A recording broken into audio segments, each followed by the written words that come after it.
തെരഞ്ഞെടുപ്പ് ഫലം വന്നു കഴിയുമ്പോൾ ഒരുപക്ഷെ UDF ഏറെ സാധ്യത കാണുന്നുണ്ട്. അങ്ങനെയുള്ള ഒരു സാധ്യതയിലേക്ക് തന്നെയാണ് പോകുന്നത് എങ്കിൽ CPM നയിക്കുന്ന LDF പ്രതിപക്ഷ സ്ഥാനത്ത് തന്നെയായിരിക്കും. അതേവർക്കും അറിയാവുന്ന കാര്യമാണ്. NDAയ്ക്ക് എന്തെങ്കിലും സീറ്റ് ഉണ്ടെങ്കിൽ അവരും സഭയിൽ ഉണ്ടാകും. 2016 O രാജഗോപാൽ നിയമത്തെ പ്രതിനിധീകരിച്ചുണ്ടായിരുന്നല്ലോ. അതുപോലെ ഇക്കുറിയും 1 അല്ലെങ്കിൽ 5 അല്ലെങ്കിൽ അവർ പറയുന്നത് പോലെ 12, 18, 22 എത്ര പേരായാലും അവരും സഭയിൽ ഉണ്ടാകും.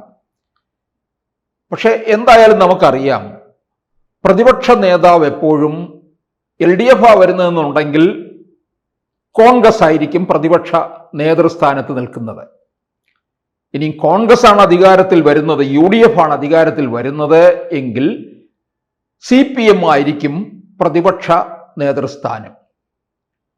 അപ്പോൾ ഇനിയിപ്പോൾ ഒരാഴ്ച പിന്നിടുമ്പോൾ വരാൻ പോകുന്ന തെരഞ്ഞെടുപ്പ് ഫലത്തിൻ്റെ അടിസ്ഥാനത്തിൽ UDF അധികാരത്തിൽ വരികയാണെന്നുണ്ടെങ്കിൽ CPM-ൽ നിന്നായിരിക്കും പ്രതിപക്ഷം. CPM-ന്റെ പ്രതിപക്ഷ നേതാവ് ആര് എന്നുള്ള ചോദ്യം പലരും ഉന്നയിക്കുന്നില്ല. കാരണം പിണറായി വിജയൻ തന്നെ ആയിരിക്കും എന്നുള്ള രീതിയിലാണ്. പിണറായി വിജയൻ എന്തായാലും ഒരു പ്രതിപക്ഷ നേതൃസ്ഥാനത്തിരിക്കില്ല എന്നുള്ളത് ഉറപ്പായിട്ടുള്ള കാര്യം തന്നെയാണ്. അത് ഈ CPM രാഷ്ട്രീയം അല്ലെങ്കിൽ പിണറായി രാഷ്ട്രീയം അല്പമെങ്കിലും മനസ്സിലാക്കിയിട്ടുള്ളവർക്ക് ഊഹിക്കാവുന്ന കാര്യം തന്നെ ഉള്ളൂ. പിണറായി വിജയൻ ഒരിക്കലും പ്രതിപക്ഷ നേതൃസ്ഥാനത്തിരിക്കത്തില്ല. ഇപ്പോൾ 40 വണ്ടികളുടെ അകമ്പടിയോടുകൂടി പോകുന്ന പിണറായി വിജയൻ അങ്ങനെ ഒരു പ്രതിപക്ഷ നേതാവായിട്ടിരിക്കേണ്ട ആളല്ലല്ലോ. അദ്ദേഹത്തിന് മുഖ്യമന്ത്രി പദത്തിൽ തന്നെ ഇരുന്ന്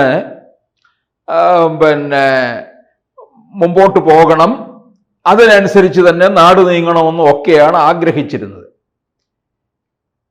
എന്തായാലും പിണറായി വിജയൻ പ്രതിപക്ഷ നേതാവ് ആകില്ല. പിണറായി വിജയൻ ധർമ്മടത്ത് നിന്ന് വിജയിക്കും എന്നുള്ളതിൽ ആർക്കും ഒരെതിരഭിപ്രായവും ഇല്ല.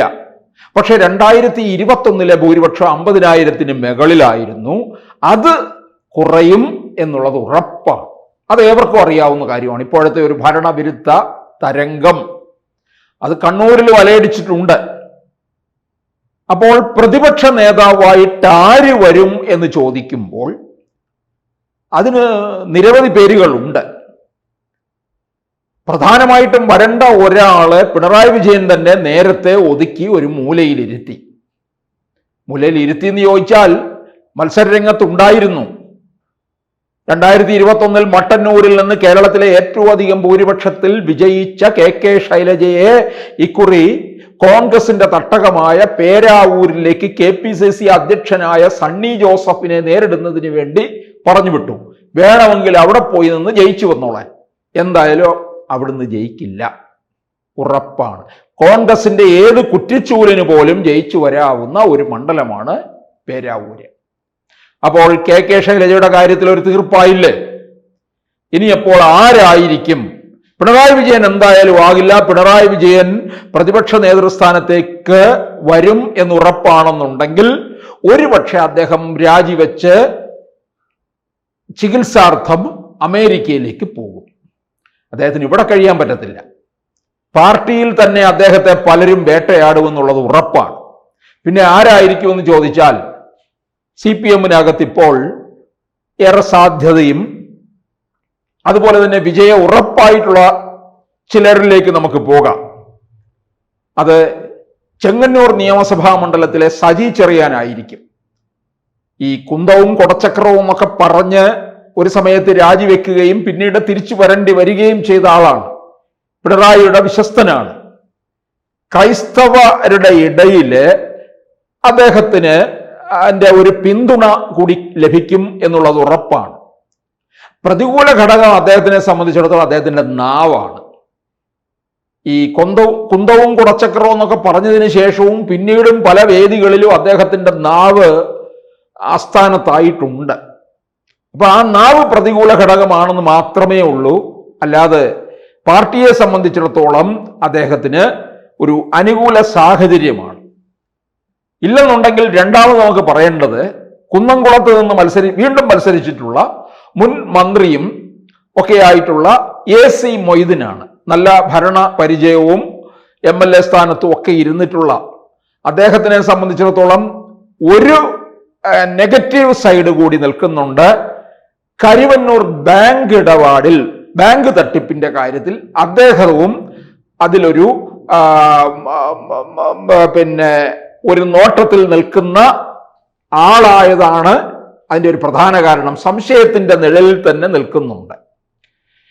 ഇല്ലെന്നുണ്ടെങ്കിൽ മൂന്നാമത് വരുമ്പോൾ തിരുവനന്തപുരത്തേക്ക് തന്നെ വരിക. തിരുവനന്തപുരം ജില്ലയിലെ വർക്കലയിൽ മത്സരിച്ചിരിക്കുന്ന ബി ജോയി CPM-ന്റെ തിരുവനന്തപുരം ജില്ലാ സെക്രട്ടറി ആയിരുന്നു. അതുപോലെ ക്രൈസ്തവ സഭകളുടെ ഒരു പിന്തുണ കൂടി ജോയിക്ക് കിട്ടും. അങ്ങനെ വരുമ്പോൾ MA ബേബിയെ പോലുള്ളവർ ബി ജോയിക്ക് എല്ലാവിധ പിന്തുണയും കൊടുക്കുന്നുണ്ട്. ബി ജോയിക്കും സാധ്യത കാണുന്നുണ്ട്. പിന്നെ പാർട്ടിയിൽ എന്താണ് ജോയിക്ക് എതിരായിട്ട് നിൽക്കുന്നതെന്ന് ചോദിച്ചാൽ പാർട്ടിയിൽ ഒരു സീനിയോറിറ്റി ഇല്ല എന്നുള്ളതാണ്. മുതിർന്ന നേതാക്കന്മാർ പലരും ഉണ്ടല്ലോ. അങ്ങനെ വരുമ്പോൾ അവരെ മറികടന്നുകൊണ്ട് എന്തിനു പോകുന്നു എന്നുള്ള ഒരു ചോദ്യം നിൽക്കുന്നുണ്ട്. പിന്നീട് വരുന്നത്, അതായത് ഒന്നാമത് പറഞ്ഞത് സജി ചെറിയാൻ, 2 AC മൊയ്തീൻ, 3 ബി ജോയി. നാലാമത് വരുമ്പോൾ നമ്മുടെ മരുമകൻ മുഹമ്മദ് റിയാസ്. ഇത് ചില പിണറായി അനുകൂലികൾ ഇതിനോടെ ചേരും.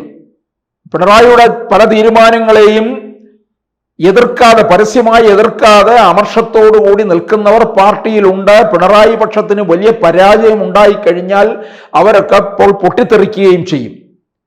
അപ്പോൾ മുഹമ്മദ് റിയാസിനെ ഏൽപ്പിക്കാനുള്ള സാധ്യതയുമുണ്ട്. അതിന്റെ പല കാരണങ്ങളുണ്ട്.